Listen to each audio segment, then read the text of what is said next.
উন্নয়ন করার কথা ছিল ডক্টর ইউনূসের, সেভাবে সে আপ্যায়ন করতে পারে না, দেশটাকে উন্নয়ন করতে পারে না। তার ব্যর্থতা এখানে, এবং তাকে আইন দেশ তারা সুন্দরভাবে চালান পাচ্ছে। যেভাবে তারা আসছিল, আমরা আশা করছিলাম যে দেশটাকে সুন্দরভাবে গুছাইয়া সুন্দর করে তাকে দেশটাকে উপস্থাপন করবে আমাদের জনগণের মতো। বর্তমান সরকার ব্যবস্থা নিয়ে কি সন্তুষ্ট আপনি? না, মনেও না। কেন? দেশের সবচেয়ে ক্ষতি হয়েছে কিরকম? সব দিকে, অর্থনৈতিক, আপনার এখন দুর্নীতি, সব দিকে ক্ষতি হয়েছে। দেশের জনগণের সব দিকে ক্ষতি হয়েছে, দেশের জাতির সবার দিকে ক্ষতি হয়েছে, এবং দেশের গ্রামের মানুষের, দেশের মানুষের সব দ্বারাই ক্ষতি হয়েছে ডক্টর ইউনূসের দ্বারা। আপনি দেখেন, আপনার জনগণের দেখতেছে, জনগণ বলতেছে, জনগণের সবকিছু বলতেছে। জনগণ আপনার মনে করেন যে সবকিছু, এই যে ডাকাতি, চুরি, ছিনতাই, রাহাজানি সবকিছু বেড়ে গেছে। বিগত আপনার 92 থেকে আমি দেখছি বিএনপি ক্ষমতার সময় থেকে যেরকম ছিল সেরকম অবস্থান হয়ে গেছে 90 পরের থেকে। তারপরে আপনাদের 17 বছর ক্ষমতা ছিল, এই সময় কোনো চুরি ডাকাতি ছিল না বাংলাদেশে, কোনো হাইজাক, রানাজানি, গুন্ডামি, চাঁদাবাজ, ধান্দাবাজি ছিল না, এবং বাড়ি বাড়ি ডাকাতি, ছিনতাই ছিল না ঢাকার শহরে। আপনি দেখেন সন্ধ্যার পরে মা বোন ঘরের থেকে বাইরেতে অনেক মনে হয় যে অনেক কিছু, অনেক ক্ষতি হবে, মানে ভয়েই বাইরে নেয়, আতঙ্কে যে বাইরে নিতে নিয়ে যাবে সব ছিঁড়ে ফিরে।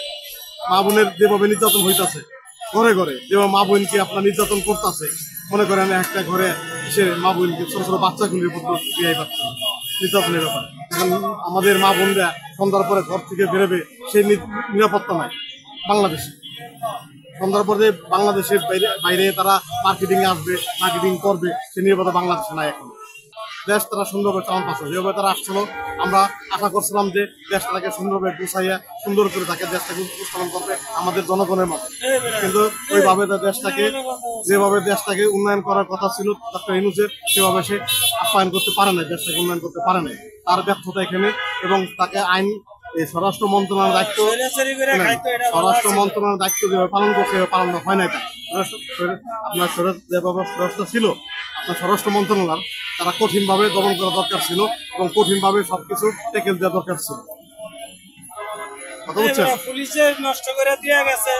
তাহলে মনে করেন দেশের অবস্থা এইভাবে, দেশের অবস্থা এরকম ভাবে, মনে করেন দেশ তারা যদি কঠিন দমন, কত চুরি ডাকাতি ছিনতাই এগুলো থাকতো না, মানুষ সন্ধ্যার পরে ঘর থেকে বেরোতে পারে। আপনি গাজীপুর, মিরপুর, এই শেওড়াপাড়ি এলাকা দেখেন, কোন জায়গায় মানুষ ঘর থেকে বেরোতে পারে না, ডাইরেক্টলি ঘর থেকে বেরোতে ভয় পায়। ঘর থেকে তারা মার্কেটিং করতে আসতে পারে না, দোকানপাটে আসতে পারে না, বাইরে এলে চুরি হবে, ডাকাতি হবে, চিন্তাই হবে, এই কারণে ভয় অনেকে বাইরে নেই। এই সরকার আন্ডার কাম কাজ নাই, আগে মার্কেটে টিপটা করতে অন টিপটা পারে মানুষ, কোনো চাই দেয় নাই, কোনো টিপটা দিই এই সরকার কোনো আয় করে না, কোনো কাজই নেই। আমার সেদিনে চিন্তাকারী আটকেছে, সেদিন এই যে চিন্তাকারী আটকেছে, আটকে আমার বয়ের থেকে 70 টাকা 70 টাকা নিয়ে গেছে, কোনো নিরাপত্তা নেই। আবার অটো রিক্সায় সব কিছু এনে থাকে, অটো রিক্সার লাগে টিভি মারান যায়।